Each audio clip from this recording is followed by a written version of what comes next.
ನಮಸ್ಕಾರ. ಮುಖ್ಯಾಂಶಗಳು. ರಿಯೋ D ಜನೈರೋದಲ್ಲಿ 17ನೇ BRICS ಶೃಂಗಸಭೆ, ಪರಿಸರ ರಕ್ಷಣೆ, COP30 ಸೇರಿ ವಿವಿಧ ಸಮಾಲೋಚನೆಯಲ್ಲಿ ಭಾಗಿ ನಿರೀಕ್ಷೆ. ಕಳೆದ ದಶಕದಲ್ಲಿ 35,000 ಕಿಲೋಮೀಟರ್ ಹೊಸ ರೈಲು ಮಾರ್ಗ ನಿರ್ಮಾಣ, 1,000ಕ್ಕೂ ಅಧಿಕ ರೈಲು ನಿಲ್ದಾಣಗಳ ಆಧುನೀಕರಣಕ್ಕೆ ಕ್ರಮ, ಸಚಿವ ಅಶ್ವಿನಿ ವೈಷ್ಣವ್. ರಾಜ್ಯದಲ್ಲಿ ಅಭಿವೃದ್ಧಿ ಕೆಲಸ ಕಾರ್ಯಗಳು ಸಂಪೂರ್ಣ ಕುಸಿತ, ಜನರ ವಿಶ್ವಾಸ ಕಳೆದುಕೊಂಡ ರಾಜ್ಯ ಸರ್ಕಾರ, ಬಿವೈ ವಿಜಯೇಂದ್ರ. ಮತ್ತು ವಿಶ್ವವಿಖ್ಯಾತ ಮೈಸೂರು ದಸರಾದಲ್ಲಿ ಈ ಬಾರಿಯೂ ವೈಮಾನಿಕ ಪ್ರದರ್ಶನ, ರಕ್ಷಣಾ ಸಚಿವ ರಾಜನಾಥ್ ಸಿಂಗ್ ಜೊತೆ ನಾಡಿದ್ದು ಮುಖ್ಯಮಂತ್ರಿ ಮಾತುಕತೆ. ವಾರ್ತೆಗಳ ವಿವರ. 5 ದೇಶಗಳ ಪ್ರವಾಸದಲ್ಲಿರುವ ಪ್ರಧಾನಿ ನರೇಂದ್ರ ಮೋದಿ ಅವರು ಪ್ರವಾಸದ 4ನೇ ಚರಣದಲ್ಲಿಂದು ಬ್ರೆಜಿಲ್ನ ರಿಯೋ ಡಿ ಜನೈರೋದಲ್ಲಿ ನಡೆಯುತ್ತಿರುವ ಬ್ರಿಕ್ಸ್ ಶೃಂಗಸಭೆಯ 2ನೇ ದಿನದಂದು ವಿವಿಧ ಕಾರ್ಯಕ್ರಮಗಳಲ್ಲಿ ಪಾಲ್ಗೊಂಡಿದ್ದಾರೆ. ಪ್ರಧಾನಿ ನರೇಂದ್ರ ಮೋದಿ ಹಾಗೂ ಬ್ರೆಜಿಲ್ ಅಧ್ಯಕ್ಷ ಲೂಯಿಸ್ ಇನಾಸಿಯೋ ಲುಲಾ ಡ ಸಿಲ್ವಾ ಸೇರಿದಂತೆ ಬ್ರಿಕ್ಸ್ ದೇಶಗಳ ನಾಯಕರು ಗುಂಪು ಛಾಯಾಚಿತ್ರ ಕಾರ್ಯಕ್ರಮದಲ್ಲಿ ಭಾಗಿಯಾಗುವ ಮೂಲಕ ತಮ್ಮ ಒಗ್ಗಟ್ಟು ಪ್ರದರ್ಶಿಸಿದರು. ಬಳಿಕ ಪರಿಸರ ರಕ್ಷಣೆ, COP30, ಜಾಗತಿಕ ಆರೋಗ್ಯ ಸೇರಿದಂತೆ ವಿವಿಧ ವಿಷಯಗಳ ಕುರಿತು ಸಮಾಲೋಚನೆ ನಡೆಯಲಿದೆ. ಪ್ರಧಾನಿ ನರೇಂದ್ರ ಮೋದಿ ಅವರು ಪರಿಸರ ಸಂರಕ್ಷಣೆ ನಿಟ್ಟಿನಲ್ಲಿ ಕೈಗೊಳ್ಳಬೇಕಾದ ಕ್ರಮ ಹಾಗೂ ಭಾರತದ ಬದ್ಧತೆ ಕುರಿತು ಪುನರುಚ್ಚರಿಸಲಿದ್ದಾರೆ. ಮುಂದಿನ ತಲೆಮಾರಿಗೆ ಭೂಗ್ರಹವನ್ನು ಉಳಿಸಬೇಕಾದ ನಿಟ್ಟಿನಲ್ಲಿ ಭಾರತ ಕೈಗೊಂಡಿರುವ ಮಹತ್ವದ ಕ್ರಮಗಳ ಬಗ್ಗೆ ವಿವರಿಸಲಿದ್ದಾರೆ. ಅಂತಾರಾಷ್ಟೀಯ ಸೌರಶಕ್ತಿ ಒಕ್ಕೂಟ, ಜೈವಿಕ ಇಂಧನ ಒಕ್ಕೂಟ, ಪ್ರಾಕೃತಿಕ ವಿಕೋಪ ನಿರೋಧಕ್ಕೆ ಮೂಲಸೌಕರ್ಯ ನಿರ್ಮಾಣ ಮೈತ್ರಿಕೂಟ ಸೇರಿದಂತೆ ವಿವಿಧ ವಿಷಯಗಳ ಕುರಿತು ಪ್ರಧಾನಿ ವಿಚಾರ ಮಂಡಿಸಲಿದ್ದಾರೆ. ಇದೇ ವೇಳೆ ಸಾಂಕ್ರಾಮಿಕ ಮತ್ತು ಮಾರಣಾಂತಿಕ ರೋಗಗಳ ನಿರ್ಮೂಲನೆಗಾಗಿ ಬ್ರಿಕ್ಸ್ ಸಹಭಾಗಿತ್ವಕ್ಕೆ ಚಾಲನೆ ದೊರೆಯಲಿದೆ. ಬಳಿಕ ಪ್ರಧಾನಿಯವರು ರಾಜಧಾನಿ ಬ್ರೆಸಿಲಿಯಾಗೆ ಭೇಟಿ ನೀಡಲಿದ್ದಾರೆ. ಇದು ಕಳೆದ 57 ವರ್ಷಗಳಲ್ಲಿ ಭಾರತದ ಪ್ರಧಾನಿಯೊಬ್ಬರು ಅಲ್ಲಿಗೆ ನೀಡುತ್ತಿರುವ ಪ್ರಥಮ ಭೇಟಿಯಾಗಿದೆ. ದ್ವಿಪಕ್ಷೀಯ ಬಾಂಧವ್ಯ ಬಲವರ್ಧನೆ ನಿಟ್ಟಿನಲ್ಲಿ 4 ಒಡಂಬಡಿಕೆಗಳಿಗೆ ನಾಳೆ ಸಹಿ ಬೀಳಲಿದೆ ಎಂದು ಬ್ರೆಜಿಲ್ನಲ್ಲಿರುವ ಭಾರತೀಯ ರಾಯಭಾರ ಕಚೇರಿ ತಿಳಿಸಿದೆ.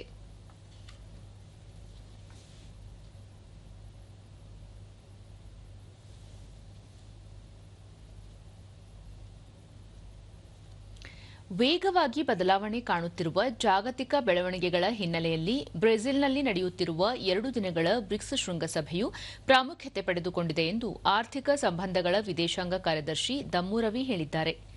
ರಿಯೋ ಡಿ ಜನೈರೋದಲ್ಲಿಂದು ಅವರು ಮುಂದಿನ ವರ್ಷದ ಬ್ರಿಕ್ಸ್ ಶೃಂಗಸಭೆ ಭಾರತದ ಅಧ್ಯಕ್ಷತೆಯಲ್ಲಿ ನಡೆಯುತ್ತಿರುವುದರಿಂದ ಈ ಶೃಂಗಸಭೆ ಮಹತ್ವ ಎನ್ನಿಸಿದೆ. ಈ ಶೃಂಗದಲ್ಲಿ ಪ್ರಧಾನಿ ನರೇಂದ್ರ ಮೋದಿ ಅವರು 20ನೇ ಶತಮಾನದ ಜಾಗತಿಕ ಸಂಸ್ಥೆಗಳಿಗೆ 21ನೇ ಶತಮಾನದ ಸವಾಲುಗಳನ್ನು ಎದುರಿಸುವ ಸಾಮರ್ಥ್ಯವಿಲ್ಲ, ಹಾಗಾಗಿ ಜಾಗತಿಕ ಸಂಸ್ಥೆಗಳಲ್ಲಿ ಸಮಗ್ರ ಬದಲಾವಣೆ ತರುವುದು ಅಗತ್ಯವಾಗಿದೆ ಎಂಬುದನ್ನು ಪುನರುಚ್ಚರಿಸಿದ್ದಾಗಿ ತಿಳಿಸಿದರು. ವಿಶ್ವಸಂಸ್ಥೆ ಭದ್ರತಾ ಮಂಡಳಿ, IMF, ವಿಶ್ವ ಬ್ಯಾಂಕ್, WTOದಂತಹ ಜಾಗತಿಕ ಆಡಳಿತ ಸಂಸ್ಥೆಗಳು ಸಮಕಾಲೀನ ವಾಸ್ತವಗಳನ್ನು ಎದುರಿಸಲು ತುರ್ತು ಸುಧಾರಣೆಯಾಗುವ ಅಗತ್ಯವಿದೆ ಎಂಬುದನ್ನು ಪ್ರಧಾನಿ ಒತ್ತಿ ಹೇಳಿದ್ದಾಗಿ ದಮ್ಮು ರವಿ ತಿಳಿಸಿದರು. ಜಮ್ಮು ಕಾಶ್ಮೀರದ ಪಹಲ್ಗಾಮ್ನಲ್ಲಿ ನಡೆದ ಭಯೋತ್ಪಾದಕ ದಾಳಿಯನ್ನು ಬ್ರಿಕ್ಸ್ ಶೃಂಗಸಭೆಯಲ್ಲಿ ಎಲ್ಲ ನಾಯಕರು ಬಲವಾಗಿ ಖಂಡಿಸಿದ್ದಾರೆ. ಎಲ್ಲ ಹಂತದ ಭಯೋತ್ಪಾದನೆ ವಿರುದ್ಧದ ಹೋರಾಟಕ್ಕೆ ನಾಯಕರು ಒಗ್ಗಟ್ಟಿನ ಬದ್ಧತೆಯನ್ನು ಪ್ರತಿಪಾದಿಸಿದ್ದಾರೆ. ಪ್ರಮುಖವಾಗಿ ಇಲ್ಲಿ ಪಹಲ್ಗಾಮ್ ದಾಳಿಗೆ ಇಡೀ ವಿಶ್ವ ಭಾರತವನ್ನು ಬೆಂಬಲಿಸಿರುವುದಕ್ಕೆ ಪ್ರಧಾನಿ ನರೇಂದ್ರ ಮೋದಿ ಅವರು ಆ ರಾಷ್ಟದ ನಾಯಕರಿಗೆ ಅಭಿನಂದನೆ ಸಲ್ಲಿಸಿದ್ದಾರೆ. ಪಹಲ್ಗಾಮ್ನಲ್ಲಿ ನಡೆದ ದಾಳಿಯು ಇಡೀ ಮಾನವೀಯತೆಯ ಮೇಲಿನ ದಾಳಿಯಾಗಿದೆ ಎಂದು ಪ್ರಧಾನಿ ಹೇಳಿರುವುದಾಗಿ ತಿಳಿಸಿದರು. Global governance institutions, particularly the UN Security Council, the IMF, the World Bank and the WTO must undergo urgent reform to reflect the contemporary realities and times. On the session on peace and security, Honorable Prime Minister underlined that terrorism was a grave threat facing humanity. In this context, he noted that all the leaders have condemned Pahalgam terrorist attack in strongest terms. ಬ್ರೆಜಿಲ್ನಲ್ಲಿ ನಡೆಯುತ್ತಿರುವ BRICS ಶೃಂಗಸಭೆಯ ಸಂದರ್ಭದಲ್ಲಿ ವಿದೇಶಾಂಗ ಸಚಿವ ಡಾ S Jaishankar ಅವರು ರಷ್ಯಾದ ಸಹವರ್ತಿ ಸರ್ಗೈ ಲಾವ್ರೋವ್ ಅವರನ್ನು ಭೇಟಿ ಮಾಡಿ ಸಮಾಲೋಚನೆ ನಡೆಸಿದರು. ಈ ಕುರಿತು ಅವರು ತಮ್ಮ ಸಾಮಾಜಿಕ ಮಾಧ್ಯಮ ಪೋಸ್ಟ್ನಲ್ಲಿ ದ್ವಿಪಕ್ಷೀಯ ಸಹಕಾರ, ಪಶ್ಚಿಮ ಏಷ್ಯಾ, ಬ್ರಿಕ್ಸ್ ಮತ್ತು ಎಸ್ಸಿಒ ವಿಷಯದ ಕುರಿತು ಚರ್ಚೆ ನಡೆಸಲಾಗಿದೆ ಎಂದು ತಿಳಿಸಿದರು. ಇರಾನಿನ ಸಹವರ್ತಿ ಸೈಯದ್ ಅಬ್ಬಾಸ್ ಅರಕ್ಚಿ ಅವರನ್ನು ಭೇಟಿಯಾಗಿ ಇತ್ತೀಚಿನ ಪ್ರಾದೇಶಿಕ ಬೆಳವಣಿಗೆಗಳ ಮೇಲೆ ಮಾತುಕತೆ ನಡೆಸಲಾಯಿತು ಎಂದು ತಿಳಿಸಿದ್ದಾರೆ.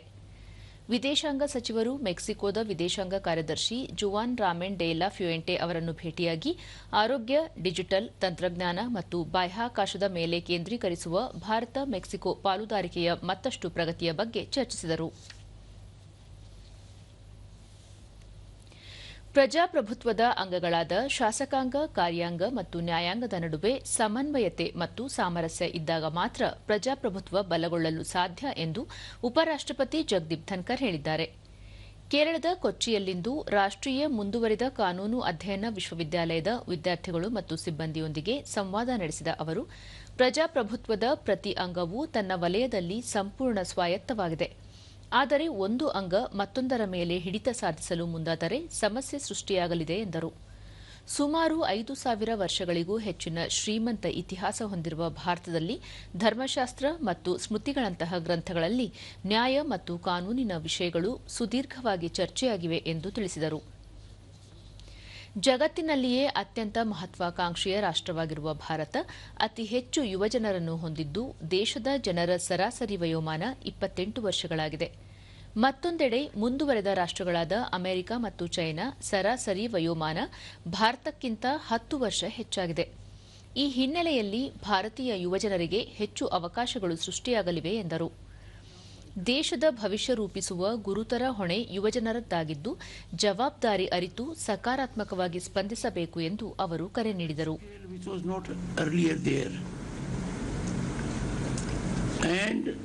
India today is the most aspirational nation in the world because of its youth.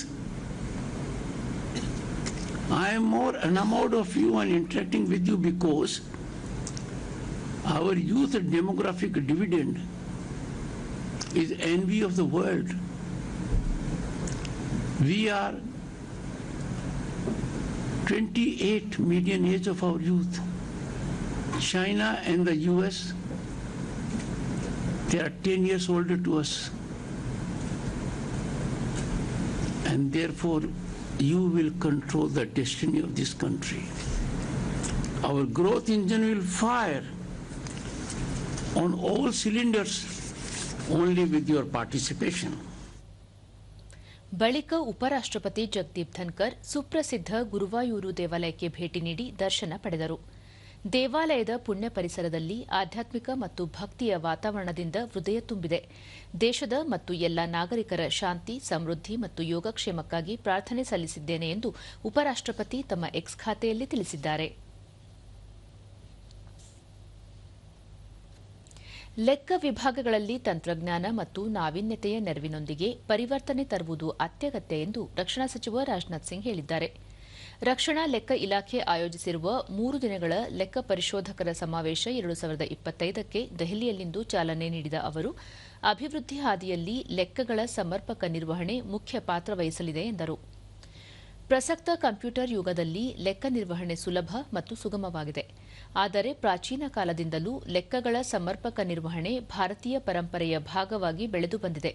ವರ್ತಕರು, ಉದ್ದಿಮೆದಾರರು ಕೆಂಪು ಪುಸ್ತಕದಲ್ಲಿ ಲೆಕ್ಕವನ್ನು ಕರಾರುವಕ್ಕಾಗಿ ನಿರ್ವಹಿಸುವ ಪದ್ಧತಿ ಇದ್ದು, ದೀಪಾವಳಿಯ ಲಕ್ಷ್ಮೀ ಪೂಜೆ ಸಂದರ್ಭದಲ್ಲಿ ಈಗಲೂ ಲೆಕ್ಕ ಪುಸ್ತಕದ ಪೂಜೆ ಮಾಡಲಾಗುತ್ತದೆ ಎಂದರು. ಸಮರ್ಪಕ ಲೆಕ್ಕ ನಿರ್ವಹಣೆ ಸ್ವದೇಶಿ ಸಂರಚನೆಯಾಗಿದ್ದು, ಭಾರತೀಯರ ಡಿಎನ್ಎಯಲ್ಲಿದೆ ಎಂದು ವಿವರಿಸಿದರು. दो तरीके प्रायः बताए जाते हैं. कई बार हम देखते हैं कि कई ऑर्गेनाइजेशंस एक्सटर्नल रिपोर्ट के माध्यम से इस कार्य को करते हैं, जिसमें कई बार कंसल्टेंसी फर्म्स की भी इसमें मदद ली जाती है. ಬಿಹಾರದ ಸಮಷ್ಟಿಪುರ ಜಿಲ್ಲೆಯ ಕರ್ಪೂರಿ ಗ್ರಾಮದಲ್ಲಿ 3.3 ಕೋಟಿ ರೂಪಾಯಿ ಮೌಲ್ಯದ ವಿವಿಧ ರೈಲ್ವೆ ಅಭಿವೃದ್ಧಿ ಯೋಜನೆಗಳಿಗೆ ಸಚಿವ ಅಶ್ವಿನಿ ವೈಷ್ಣವ್ ಇಂದು ಶಿಲಾನ್ಯಾಸ ನೆರವೇರಿಸಿದರು.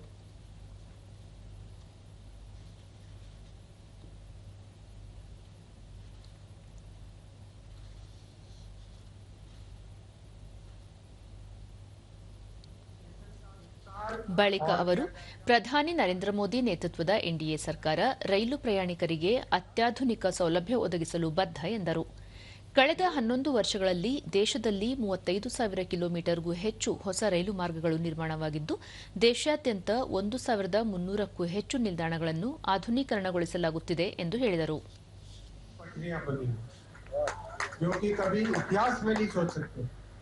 बिहार की बात करें, बिहार को मोदी जी ने 10 गुना रेलवे बजट दिया है। 10,000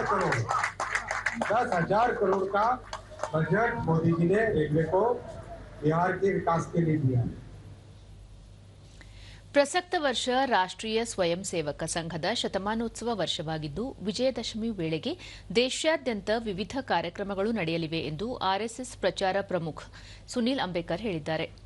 ದೆಹಲಿಯಲ್ಲಿಂದು ಸುದ್ದಿಗೋಷ್ಠಿಯಲ್ಲಿ ಅವರು, ಸಮಾಜದ ಎಲ್ಲಾ ಸಮುದಾಯದವರು, ವೃತ್ತಿಪರರು ಮತ್ತು ಜನರನ್ನು ತಲುಪುವುದು ಕಾರ್ಯಕ್ರಮದ ಉದ್ದೇಶವಾಗಿದೆ.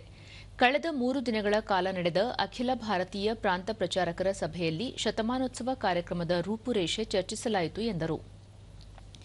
ದೇಶದ 2 ಲಕ್ಷಕ್ಕೂ ಹೆಚ್ಚು ಗ್ರಾಮಗಳು, 11,308 ನಗರ ಮತ್ತು ಪಟ್ಟಣಗಳು, 924 ಜಿಲ್ಲೆಗಳಲ್ಲಿ ವಿವಿಧ ಗೋಷ್ಠಿಗಳು ನಡೆಯಲಿದ್ದು, ರಾಷ್ಟ್ರೀಯತೆ, ಹಿಂದುತ್ವ, ಶಿಕ್ಷಣ, ಸಮಾಜ ಸೇರಿದಂತೆ ವಿವಿಧ ವಿಷಯಗಳ ಕುರಿತು ಚರ್ಚೆ ನಡೆಯಲಿದೆ ಎಂದು ವಿವರಿಸಿದರು. ಆರ್ಥಿಕ ಪ್ರಗತಿ, ಪರಿಸರ ರಕ್ಷಣೆ, ವ್ಯಕ್ತಿಗತ ಅಭಿವೃದ್ಧಿ, ಜೀವನ ಮೌಲ್ಯ ಸಂರಕ್ಷಣೆ, ಸಾಮಾಜಿಕ ಸಾಮರಸ್ಯ ಸೇರಿದಂತೆ ಪಂಚ ಪರಿವರ್ತನ ವಿಷಯಗಳು ಮುಖ್ಯವಾಗಿ ಚರ್ಚೆಯಾಗಲಿವೆ ಎಂದು ತಿಳಿಸಿದರು. उन जगहों पर अपने संघ कार्यकर्ता समाज के साथ मिलकर वहाँ कई सारे वेलफेयर के जो काम है वो कैसे कर रहे और वहाँ के लोगों को संगठित करने का कार्य भी कैसा कर रहे, ऐसे कई सारे विषयों पर उन्होंने अपने विचार रखे. ವಿಶ್ವ ಬ್ಯಾಂಕ್ನ ಹೊಸ ವರದಿಯಾದ ಗಿನಿ ಪ್ರಕಾರ ಜಾಗತಿಕ ಆರ್ಥಿಕತೆಯ ಸೂಚ್ಯಂಕದಲ್ಲಿ ವಿಶ್ವದ 4ನೇ ರಾಷ್ಟ್ರವಾಗಿ ಭಾರತ ಹೊರಹೊಮ್ಮಿದೆ ಎಂದು ಕೇಂದ್ರ ಗ್ರಾಹಕ ವ್ಯವಹಾರಗಳು, ಹೊಸ ಮತ್ತು ನವೀಕರಿಸಬಹುದಾದ ಇಂಧನ ಸಚಿವ ಪ್ರಹ್ಲಾದ್ ಜೋಶಿ ತಿಳಿಸಿದ್ದಾರೆ. ಸಾಮಾಜಿಕ ಮಾಧ್ಯಮ ಪೋಸ್ಟ್ನಲ್ಲಿ ಈ ವಿಷಯ ತಿಳಿಸಿರುವ ಅವರು, ಆರ್ಥಿಕತೆ ಜೊತೆಗೆ ಜಾಗತಿಕವಾಗಿಯೂ ಅತ್ಯಂತ ಸಮಾನ ದೇಶಗಳಲ್ಲಿ ಭಾರತವೂ ಒಂದಾಗಿದೆ. ಸ್ಲೋವಾಕ್ ಗಣರಾಜ್ಯ, ಸ್ಲೋವೇನಿಯಾ ಮತ್ತು ಬೆಲಾರೂಸ್ ನಂತರದ ಸ್ಥಾನದಲ್ಲಿ ಗುರುತಿಸಿಕೊಂಡಿವೆ ಎಂದು ಹೇಳಿದ್ದಾರೆ. ಜಾಗತಿಕವಾಗಿ 10 ಅತ್ಯಂತ ಸಮಾನ ರಾಷ್ಟ್ರಗಳಲ್ಲಿ ಭಾರತವೂ ಒಂದಾಗಿರುವುದು ಹೆಮ್ಮೆಯ ವಿಷಯ ಎಂದು ಪ್ರಹ್ಲಾದ್ ಜೋಶಿ ತಿಳಿಸಿದ್ದಾರೆ.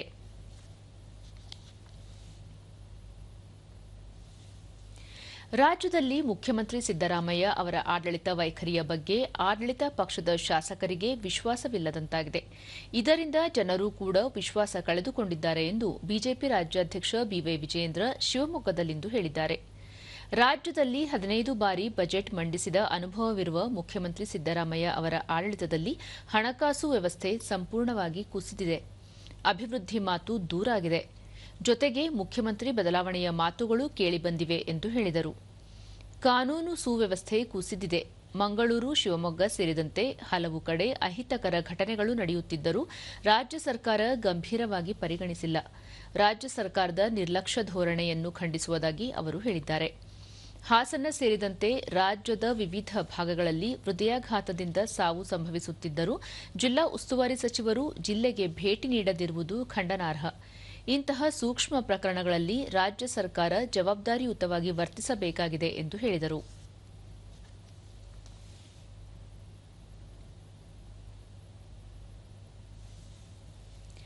ರಾಜ್ಯದಲ್ಲಿ ಇತ್ತೀಚೆಗೆ ಸುರಿದ ಭಾರೀ ಮಳೆಯಿಂದ ಬೆಳೆ ಹಾನಿಗೊಳಗಾದ ಹಾಸನ ಜಿಲ್ಲೆಯ ವಿವಿಧ ಗ್ರಾಮಗಳಿಗೆ ವಿರೋಧ ಪಕ್ಷ ನಾಯಕ ಆರ್ ಅಶೋಕ ಭೇಟಿ ನೀಡಿ ಪರಿಶೀಲಿಸಿ ಬೆಳೆ ಹಾನಿ ಕುರಿತು ಅಧಿಕಾರಿಗಳು ಹಾಗೂ ರೈತರಿಂದ ಮಾಹಿತಿ ಪಡೆದರು.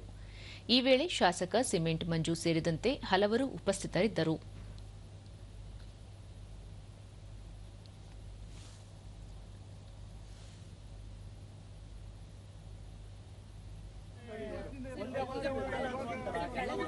ಆವಾಗ ಮಳೆ ಕಡಿಮೆ ಇತ್ತಲ್ಲ, ಆಗ ಅದನ್ನ ಇದೇ ರೋಗನ ರೈತರು ಮನವರಿಕೆ ಮಾಡ್ಕೊಂಡ್ರು. ಮತ್ತೆ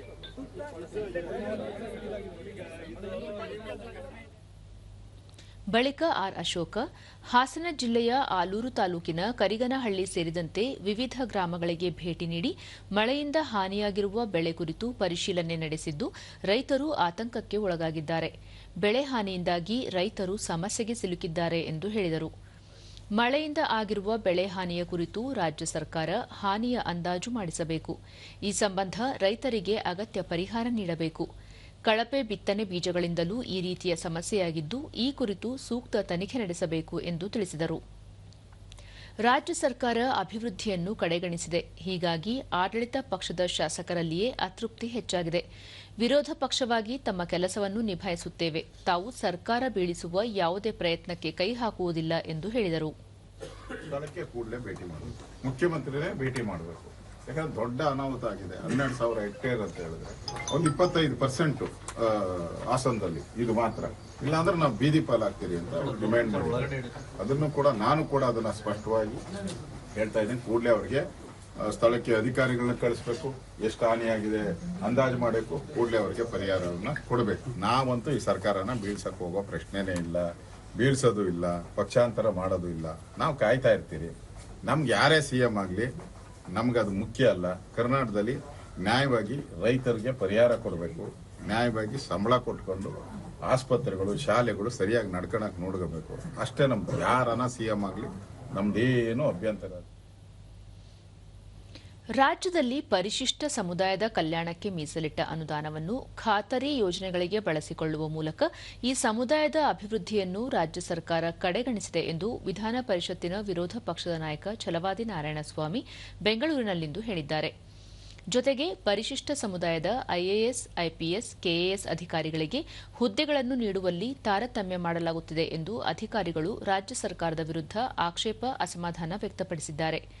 ಬೆಂಗಳೂರು ವಿಶ್ವವಿದ್ಯಾಲಯದ 10ಕ್ಕೂ ಹೆಚ್ಚು ಪ್ರಾಧ್ಯಾಪಕರು ತಾರತಮ್ಯ ನೀತಿಯನ್ನು ವಿರೋಧಿಸಿ ಕುಲಪತಿಗಳಿಗೆ ರಾಜೀನಾಮೆ ನೀಡಿದ್ದಾರೆ. ಈ ಎಲ್ಲಾ ಬೆಳವಣಿಗೆಗಳು ರಾಜ್ಯ ಸರ್ಕಾರದ ಪರಿಶಿಷ್ಟ ಸಮುದಾಯದ ವಿರೋಧಿ ನೀತಿಯನ್ನು ಬಿಂಬಿಸುತ್ತವೆ ಎಂದು ತಿಳಿಸಿದರು. ಪರಿಶಿಷ್ಟ ಸಮುದಾಯದ ಅಧಿಕಾರಿಗಳಿಗೆ ಯಾವ ಯಾವ ಹುದ್ದೆ ನೀಡಲಾಗಿದೆ ಎನ್ನುವ ಕುರಿತು ರಾಜ್ಯ ಸರ್ಕಾರ ಶ್ವೇತಪತ್ರ ಹೊರಡಿಸಬೇಕು. ಈ ಸಮುದಾಯದ ಅಭಿವೃದ್ಧಿಯ ಬಗ್ಗೆ ಮಾತನಾಡುವ ಕಾಂಗ್ರೆಸ್ ನಾಯಕರು ಉತ್ತರ ನೀಡಬೇಕು ಎಂದು ಒತ್ತಾಯಿಸಿದ್ದಾರೆ. ಮುಖ್ಯಮಂತ್ರಿ ಸಿದ್ದರಾಮಯ್ಯ ಅವರನ್ನು ಅಖಿಲ ಭಾರತ ಕಾಂಗ್ರೆಸ್ ಸಮಿತಿಯ ಹಿಂದುಳಿದ ವರ್ಗಗಳ ವಿಭಾಗಕ್ಕೆ ಸದಸ್ಯರನ್ನಾಗಿ ನೇಮಕ ಮಾಡಿರುವುದು ಅವರನ್ನು ಮುಖ್ಯಮಂತ್ರಿ ಸ್ಥಾನದಿಂದ ಪದಚ್ಯುತಗೊಳಿಸುವ ಕಾಲ ಸನ್ನಿಹಿತವಾಗಿದೆ. ಈಗಾಗಲೇ ಹಿರಿಯ ನಾಯಕರಾದ ಮಲ್ಲಿಕಾರ್ಜುನ ಖರ್ಗೆ ಅವರಿಗೆ ಹೆಸರಿಗಷ್ಟೇ AICC ಅಧ್ಯಕ್ಷರನ್ನಾಗಿ ಮಾಡುವ ಮೂಲಕ ಅವರನ್ನು ಕಡೆಗಣಿಸಲಾಗಿದೆ. ಇದೀಗ ಮುಖ್ಯಮಂತ್ರಿ ಸಿದ್ದರಾಮಯ್ಯ ಅವರಿಗೂ ಅದೇ ಪರಿಸ್ಥಿತಿಯನ್ನು ನಿರ್ಮಾಣ ಮಾಡಲು ಕಾಂಗ್ರೆಸ್ ಮುಂದಾಗಿದೆ ಎಂದು ಹೇಳಿದರು. ಅಂತೇಳಿ 10 ಜನರು ನೇರವಾಗಿ ಕುಲಪತಿಗಳಿಗೆ ರಾಜೀನಾಮೆ ಸಲ್ಲಿಸಿ ಹೊರಗಡೆ ಹೋಗಿದ್ದಾರೆ. ಇದರಿಂದ ನಾವು ಏನು ಹೇಳ್ತಿದ್ರೆ ದಲಿತ ವಿರೋಧಿಗಳು, ಈ ಕಾಂಗ್ರೆಸ್ ಪಕ್ಷ ದಲಿತರನ್ನ ಸರ್ವನಾಶ ಮಾಡ್ತಾ ಇದ್ದಾರೆ, ದಲಿತರಿಗೆ ಅನ್ಯಾಯ ಮಾಡ್ತಿದ್ದಾರೆ, ಮೋಸ ಮಾಡ್ತಿದ್ದಾರೆ ಅಂತಕ್ಕಂಥದ್ದನ್ನ ನಾವು ಏನು ಹೇಳ್ತಿದ್ವೋ ಆಗ ನಮ್ಮ ಬಗ್ಗೆ ಕುಚಲ ಚೇಷ್ಟೆಗಳನ್ನು ಮಾಡುತ್ತಿದ್ದ ಕಾಂಗ್ರೆಸ್ ನಾಯಕರು ಈಗ ಉತ್ತರ ಕೊಡಲಾರದೆ ಮೌನಕ್ಕೆ ಶರಣಾಗಿದ್ದಾರೆ. ಮೈಸೂರು ದಸರಾ ಮಹೋತ್ಸವದಲ್ಲಿ ಈ ಬಾರಿ ವೈಮಾನಿಕ ಪ್ರದರ್ಶನ ಆಯೋಜಿಸಲಾಗುತ್ತಿದೆ. ಈ ಕುರಿತು ಚರ್ಚಿಸಲು ಮುಖ್ಯಮಂತ್ರಿ ಸಿದ್ದರಾಮಯ್ಯ ಅವರು ರಕ್ಷಣಾ ಸಚಿವ ರಾಜನಾಥ್ ಸಿಂಗ್ ಅವರನ್ನು ಭೇಟಿಯಾಗಲಿದ್ದಾರೆ. ನಾಡಿದ್ದು ದೆಹಲಿಗೆ ಪ್ರಯಾಣ ಬೆಳೆಸಲಿರುವ ಮುಖ್ಯಮಂತ್ರಿ ಅಂದು ಸಂಜೆ ರಕ್ಷಣಾ ಸಚಿವರನ್ನು ಭೇಟಿಯಾಗಿ ಮೈಸೂರಿನಲ್ಲಿ ದಸರಾ ಮಹೋತ್ಸವದ ವೇಳೆ ವೈಮಾನಿಕ ಪ್ರದರ್ಶನ ನಡೆಸುವ ಕುರಿತು ಮಾತುಕತೆ ನಡೆಸಲಿದ್ದಾರೆ.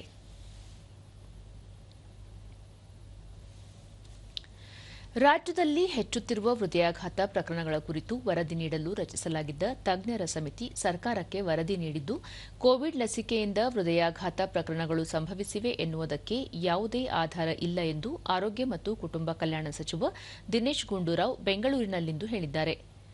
ಯುವಜನರು ಸೇರಿದಂತೆ ಹೃದಯಾಘಾತದಿಂದ ಹಠಾತ್ ಸಾವುಗಳು ಸಂಭವಿಸುತ್ತಿರುವುದರ ಕುರಿತು ಪರಿಣಿತರ ತಂಡ ಅಧ್ಯಯನ ನಡೆಸಿ ವರದಿ ನೀಡಿದೆ.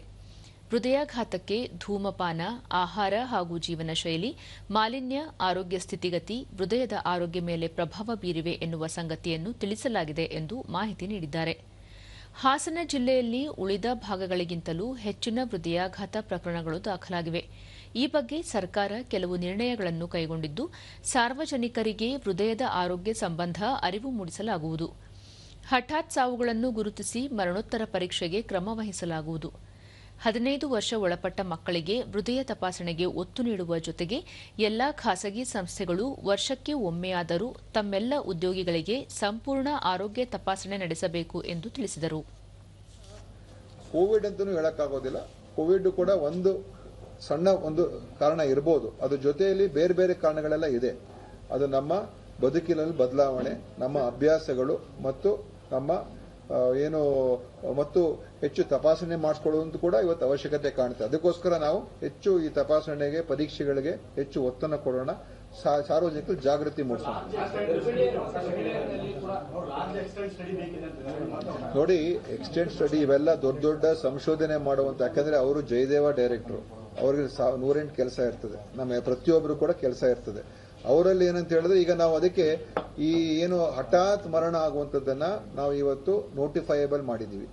ಅಂಥದ್ದೆಲ್ಲವೂ ಕೂಡ ನಾವು ಅದಕ್ಕೆ ಮರಣೋತ್ತರ ಪರೀಕ್ಷೆ ಆಗಬೇಕು. ಅದರ ಬಗ್ಗೆ ನಾವು ಹೆಚ್ಚು ಇನ್ನೂ ಸಂಶೋಧನೆ ಅದರ ಮುಖಾಂತರ ಮಾಡ್ತೀವಿ. ಯಾಕಾಯ್ತು, ಏನಾಯ್ತು ಈ ಹಠಾತ್ ಮರಣಗಳು. ಉಳಿದಿರುವಂಥದ್ದು ಅದು ನಮ್ಮಲ್ಲಿರುವಂಥ ಒಂದು ಬೇರೆ ಬೇರೆ ಕಾರಣಗಳಿದೆ. ಸೊ ನಮ್ಮ ಉದ್ದೇಶ ಏನಂತ ಹೇಳಿದ್ರೆ, ಇದರಲ್ಲಿ ಏನಾದರೂ ಕಂಡು ಬರ್ತಾ ಇದೆಯಾ, ಅದಕ್ಕೋಸ್ಕರ ನಾವೀಗ ಆ ತೀರ್ಮಾನ ತಗೊಂಡಿದ್ದೀವಿ. ಅದನ್ನ ಇವತ್ತು ನಾವು ಆ ತೀರ್ಮಾನ ನಾವು ಈಗ ಸದ್ಯದಲ್ಲೇ ಅನುಷ್ಠಾನ ಮಾಡ್ತೀವಿ. ಜಲಜೀವನ್ ಮಿಷನ್ ಯೋಜನೆಯಡಿ ರಾಯಚೂರು ಜಿಲ್ಲೆಯಲ್ಲಿ ಕೈಗೆತ್ತಿಕೊಂಡಿರುವ ವಿವಿಧ ಕಾಮಗಾರಿಗಳ ಅನುಷ್ಠಾನ ಹಾಗೂ ನೀರು ಮತ್ತು ನೈರ್ಮಲ್ಯ ಸಮಿತಿ ಸಭೆ ಜಿಲ್ಲಾ ಪಂಚಾಯಿತಿ ಮುಖ್ಯ ಕಾರ್ಯನಿರ್ವಹಣಾಧಿಕಾರಿ ರಾಹುಲ್ ತುಕಾರಾಂ ಪಾಂಡ್ವೆ ನೇತೃತ್ವದಲ್ಲಿ ರಾಯಚೂರಿನಲ್ಲಿಂದು ನಡೆಯಿತು. ಈ ವೇಳೆ ನೀರು ಮತ್ತು ನೈರ್ಮಲ್ಯ ಇಲಾಖೆಯ ಕಾರ್ಯಪಾಲಕ ಅಭಿಯಂತರ ನಾಗೇಶ್, ಸಾರ್ವಜನಿಕ ಶಾಲಾ ಶಿಕ್ಷಣ ಇಲಾಖೆ ಉಪನಿರ್ದೇಶಕ ಕೆಡಿ ಬಡಿಗೇರ್, ಜಿಲ್ಲಾ ಸಮೀಕ್ಷಣಾ ಅಧಿಕಾರಿ ಡಾ ಗಣೇಶ್, ಜಿಲ್ಲಾ ಗಿರಿಜನ ಕಲ್ಯಾಣಾಧಿಕಾರಿ ಮಲ್ಲಯ್ಯ, ಕೃಷಿ ಇಲಾಖೆಯ ಸಹಾಯಕ ನಿರ್ದೇಶಕರಾದ ಪುಷ್ಪಲತಾ ಸೇರಿದಂತೆ ಅಧಿಕಾರಿಗಳು ಉಪಸ್ಥಿತರಿದ್ದರು.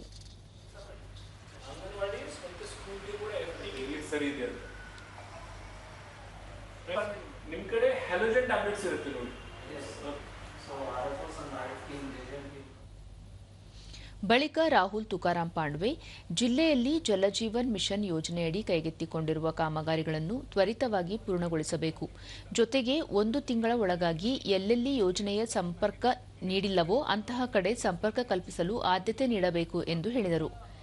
ಜಿಲ್ಲೆಯ ಶಾಲೆಗಳು ಮತ್ತು ಅಂಗನವಾಡಿಗಳಿಗೆ ಜಲಜೀವನ್ ಮಿಷನ್ ಯೋಜನೆಯಡಿ ಕುಡಿಯುವ ನೀರು ಪೂರೈಕೆ ಮಾಡಲು ಅಗತ್ಯ ಕ್ರಮ ಕೈಗೊಳ್ಳಲಾಗಿದೆ. ಶಾಲೆ ಮತ್ತು ಅಂಗನವಾಡಿಗಳಲ್ಲಿ ಬಳಕೆ ಮಾಡುವ ನೀರು ಗುಣಮಟ್ಟದಿಂದ ಕೂಡಿದೆಯೇ ಎಂಬುದನ್ನು ಪರಿಶೀಲಿಸಿ ವರದಿ ನೀಡುವಂತೆಯೂ ಅವರು ಸೂಚಿಸಿದ್ದಾರೆ.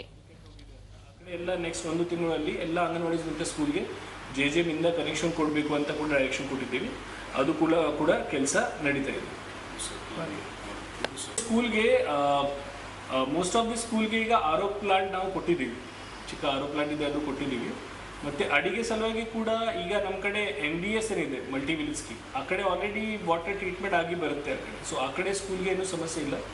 ಎಲ್ಲಿ ಇದು ವಾಟರ್ ಟ್ರೀಟ್ಮೆಂಟ್ ಪ್ಲಾಂಟ್ ಇಲ್ಲ, ಆ ಕಡೆ RO ಇಂದನೇ ಅವರು ನೀರು ತಗೊಳ್ಳಿ ಅಡಿಗೆಗೆ ಯೂಸ್ ಮಾಡ್ತಾರೆ. ಬೆಂಗಳೂರು ದಕ್ಷಿಣ ಜಿಲ್ಲೆಯ ಕನಕಪುರದ ಪರಿಸರ ಪ್ರೇಮಿ ಮರಸಪ್ಪ ರವಿ ಅವರಿಗೆ ಈ ಬಾರಿ ರಾಜ್ಯ ಸರ್ಕಾರದ ಕೆಂಪೇಗೌಡ ಪ್ರಶಸ್ತಿ ಲಭಿಸಿದೆ. ಪರಿಸರದ ಬಗ್ಗೆ ಅಪಾರ ಕಾಳಜಿ ಹೊಂದಿರುವ ಇವರು ಹಲವಾರು ವರ್ಷಗಳಿಂದ ಶಾಲೆಗಳು, ರುದ್ರಭೂಮಿ, ರಸ್ತೆಯ ಇಕ್ಕೆಲೆಗಳಲ್ಲಿ ಸಸಿಗಳನ್ನು ನೆಟ್ಟು ಪೋಷಿಸಿ ಮರವಾಗಿ ಬೆಳೆಸಿದ್ದಾರೆ. ಸ್ವಂತ ಹಣದಲ್ಲಿ ಗಿಡಗಳನ್ನು ಖರೀದಿಸಿ ಮಕ್ಕಳಿಗೆ, ರೈತರಿಗೆ ನೀಡಿ ಪರಿಸರ ಕಾಳಜಿಯ ಕುರಿತು ಜಾಗೃತಿ ಮೂಡಿಸುತ್ತಾ ಬಂದಿದ್ದಾರೆ. ಇವರ ಮನೆಯಲ್ಲಿ 200ಕ್ಕೂ ಹೆಚ್ಚು ಗುಬ್ಬಚ್ಚಿಗಳು ಸೇರಿದಂತೆ ವಿವಿಧ ಜಾತಿಯ ಪ್ರಾಣಿ ಪಕ್ಷಿಗಳಿಗೆ ಆವಾಸ ಒದಗಿಸಿರುವುದು ವಿಶೇಷ.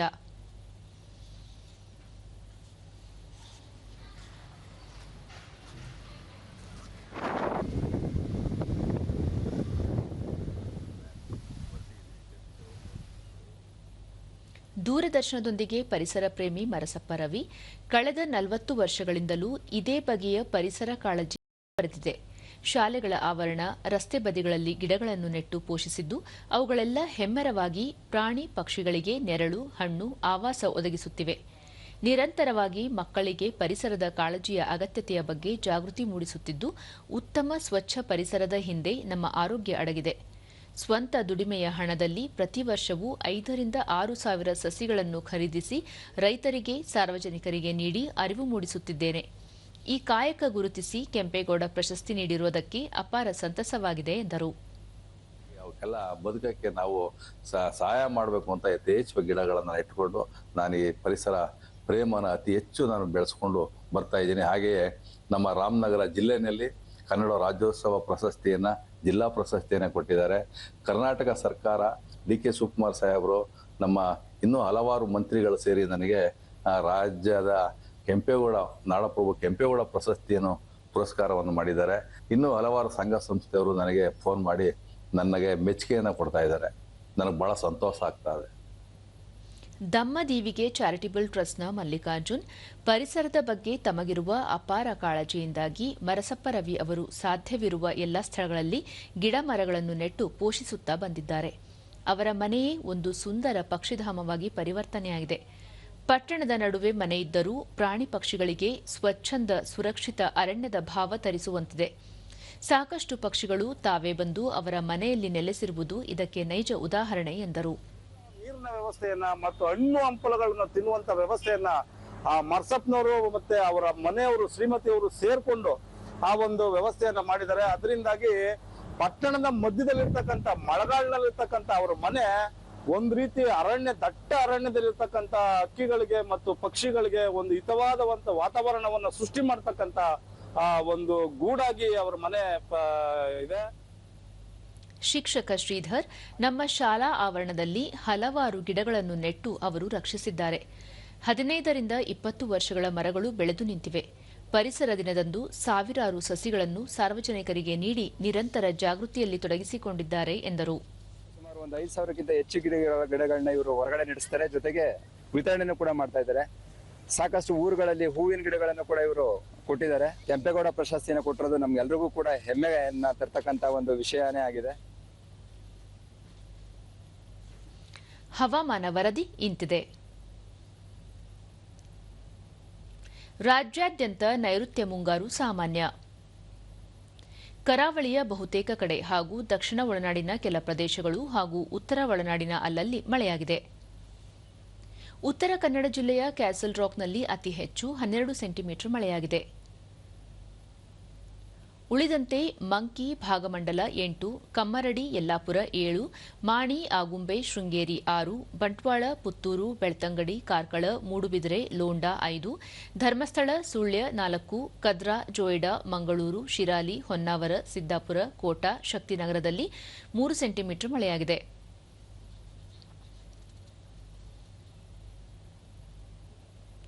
ಮುನ್ಸೂಚನೆಯಂತೆ ಮುಂದಿನ 7 ದಿನಗಳಲ್ಲಿ ರಾಜ್ಯಾದ್ಯಂತ ಹಲವು ಕಡೆ ಭಾರೀ ಮಳೆಯಾಗುವ ಸಾಧ್ಯತೆ.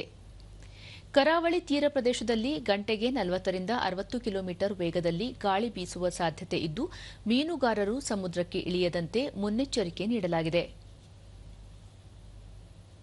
ಬೆಂಗಳೂರು ಸುತ್ತಮುತ್ತ ಸಾಮಾನ್ಯ ಮೋಡ ಕವಿದ ವಾತಾವರಣ, ಹಗುರ ಮಳೆ ಸಾಧ್ಯತೆ. ಗರಿಷ್ಠ 27, ಕನಿಷ್ಠ 20 ಡಿಗ್ರಿ ಸೆಲ್ಸಿಯಸ್ ತಾಪಮಾನ ದಾಖಲು ನಿರೀಕ್ಷೆ. ಈಗ ಕೊನೆಯಲ್ಲಿ ಮತ್ತೊಮ್ಮೆ ಮುಖ್ಯಾಂಶಗಳು. ರಿಯೋ ಡಿ ಜನೈರೋದಲ್ಲಿ 17ನೇ ಬ್ರಿಕ್ಸ್ ಶೃಂಗಸಭೆ, ಪರಿಸರ ರಕ್ಷಣೆ, ಕಾಪ್ 30 ಸೇರಿ ವಿವಿಧ ಸಮಾಲೋಚನೆಯಲ್ಲಿ ಭಾಗಿ ನಿರೀಕ್ಷೆ. ಕಳೆದ ದಶಕದಲ್ಲಿ 35,000 ಕಿಲೋಮೀಟರ್ ಹೊಸ ರೈಲು ಮಾರ್ಗ ನಿರ್ಮಾಣ, 1,000ಕ್ಕೂ ಅಧಿಕ ರೈಲು ನಿಲ್ದಾಣಗಳ ಆಧುನೀಕರಣಕ್ಕೆ ಕ್ರಮ, ಸಚಿವ ಅಶ್ವಿನಿ ವೈಷ್ಣವ್. ರಾಜ್ಯದಲ್ಲಿ ಅಭಿವೃದ್ಧಿ ಕೆಲಸ ಕಾರ್ಯಗಳು ಸಂಪೂರ್ಣ ಕುಸಿತ, ಜನರ ವಿಶ್ವಾಸ ಕಳೆದುಕೊಂಡ ರಾಜ್ಯ ಸರ್ಕಾರ, ಬಿವೈ ವಿಜಯೇಂದ್ರ. ಮತ್ತು ವಿಶ್ವವಿಖ್ಯಾತ ಮೈಸೂರು ದಸರಾದಲ್ಲಿ ಈ ಬಾರಿಯೂ ವೈಮಾನಿಕ ಪ್ರದರ್ಶನ, ರಕ್ಷಣಾ ಸಚಿವ ರಾಜನಾಥ್ ಸಿಂಗ್ ಜೊತೆ ನಾಡಿದ್ದು ಮುಖ್ಯಮಂತ್ರಿ ಮಾತುಕತೆ. ವೀಕ್ಷಕರೇ, ನಮ್ಮ ವಾರ್ತಾ ಪ್ರಸಾರವನ್ನು ನೀವು ಡಿಡಿ ಚಂದನ ನ್ಯೂಸ್ ಯೂಟ್ಯೂಬ್, ಎಕ್ಸ್ ಖಾತೆ, ಫೇಸ್ಬುಕ್ ಹಾಗೂ ಇನ್ಸ್ಟಾಗ್ರಾಂನಲ್ಲೂ ವೀಕ್ಷಿಸಬಹುದು. ನಮ್ಮ ಮುಂದಿನ ವಾರ್ತಾ ಪ್ರಸಾರ ರಾತ್ರಿ 9 ಗಂಟೆಗೆ. ನಮಸ್ಕಾರ.